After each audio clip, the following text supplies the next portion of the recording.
Assalamualaikum warahmatullahi wabarakatuh. Saya Fajar Abjaki ingin menjelaskan keselamatan dalam renang. Keselamatan dalam renang ini saya ingin menjelaskan yang pertama ada pengawasan. Pastikan ada pengawasan yang memadai saat berenang, terutama untuk anak-anak atau orang yang tidak bisa berenang dengan baik. Kedua, kemampuan berenang.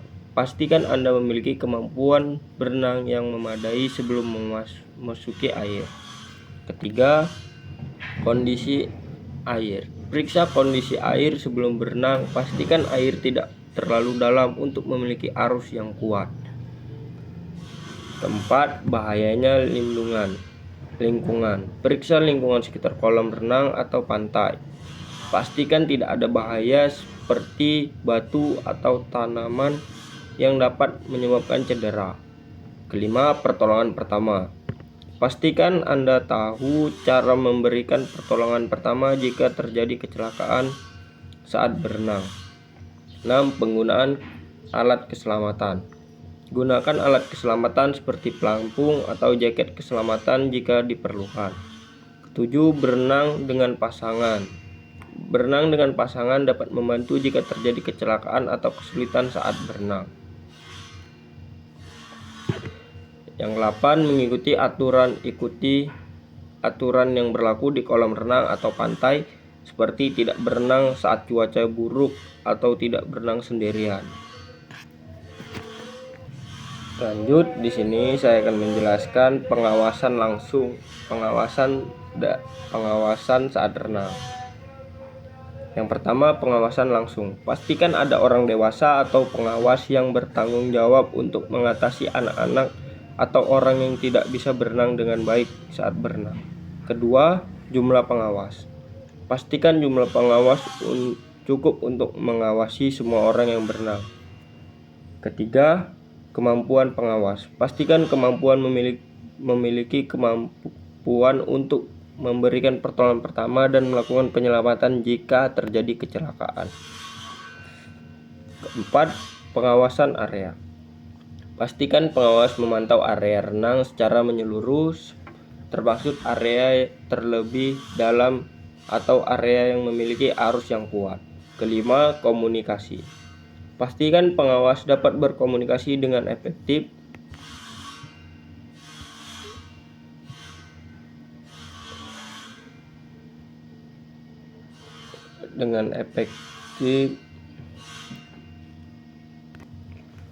Pastikan pengawas memantau area renang secara menyeluruh, termasuk area yang lebih dalam atau area yang memiliki arus yang kuat. Kelima, komunikasi. Pastikan pengawas dapat berkomunikasi dengan efektif dengan orang yang berenang dan memberikan instruksi yang jelas jika terjadi kecelakaan. Keenam, pengawasan waktu. Pastikan pengawas memantau waktu berenang dan memastikan orang yang berenang tidak terlalu lama berada di air. Ketujuh, pengawasan kondisi. Pastikan pengawasan memantau kondisi orang yang berenang dan memastikan mereka tidak menunjukkan tanda-tanda kelelahan atau kesulitan. Dengan melakukan pengawasan efektif dapat meningkatkan keselamatan saat berenang dan mengurangi resiko kecelakaan.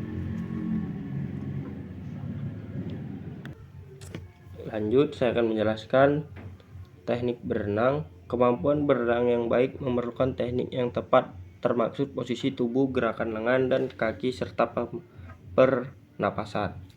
Kedua, kemampuan mengapung. Kemampuan mengapung adalah dasar dari berenang dan memerlukan kemampuan untuk mengontrol posisi tubuh di air. Ketiga, kemampuan bergerak. Kemampuan bergerak di air melakukan kemampuan untuk menggunakan lengan dan kaki untuk mendorong dan menggerakkan tubuh. Keempat, kemampuan bernapas. Kemampuan bernapas yang baik sangat penting dalam berenang dan memerlukan kemampuan untuk mengontrol pernapasan dan mengambil napas pada saat yang tepat. Kelima, kemampuan menghadapi arus. Kemampuan menghadapi arus yang kuat atau gelombang memerlukan kemampuan untuk mengontrol posisi tubuh dan bergerak dan efektif. Keenam, kemampuan penyelamatan. Kemampuan penyelamatan memerlukan kemampuan untuk mengenali situasi darurat dan melakukan tindakan yang tepat untuk membantu orang yang kesulitan. Tingkat kemampuan berenang yang pertama, pemula, tidak memiliki kemampuan berenang atau hanya memiliki kemampuan dasar.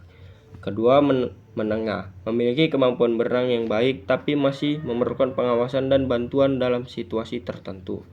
Ketiga, mahir, memiliki kemampuan berenang untuk berenang jarak jauh dan menghadapi situasi yang darurat. Lanjut, di sini saya akan menjelaskan pertolongan pertama untuk kecelakaan dalam renang. Yang pertama, mengeluarkan korban dari air. Jika korban mengalami kecelakaan renang, segera mengeluarkan mereka dari air dan letakkan di tempat yang aman. Kedua, memeriksa kesadaran. Periksa apakah korban saat sadar atau tidak. Jika tidak sadar, segera lakukan CPR.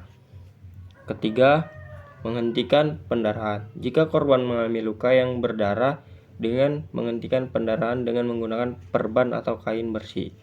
Keempat, menghangatkan korban. Jika korban mengalami hipotermia, segera hangatkan mereka dengan menggunakan selimut atau kain penghangat. Saya akan menjelaskan CPR, cardiopulmonary resuscitation. 1. Memulai CPR.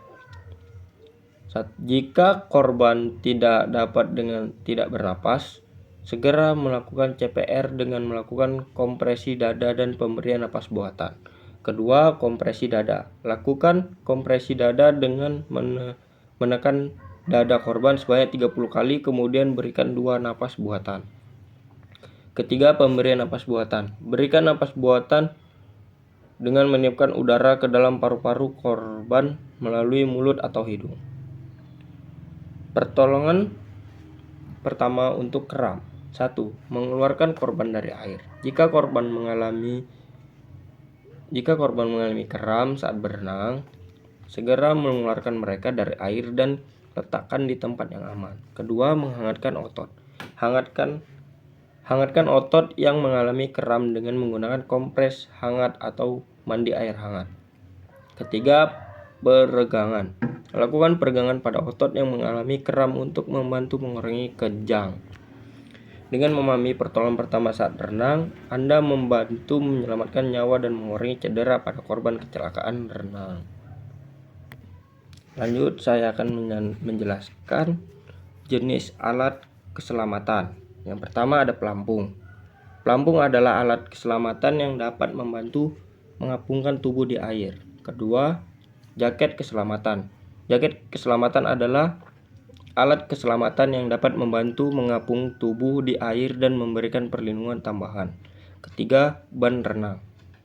Ban renang adalah alat keselamatan yang dapat membantu mengapungkan tubuh di air, terutama untuk anak-anak. Keempat, sabuk keselamatan. Sabuk keselamatan adalah alat keselamatan yang dapat membantu mengapungkan tubuh di air dan memberikan perlindungan tambahan. Penggunaan alat keselamatan ada 4. Yang pertama, pilih alat keselamatan yang tepat. Alat keselamatan yang sesuai dengan kebutuhan dan kemampuan renang Anda.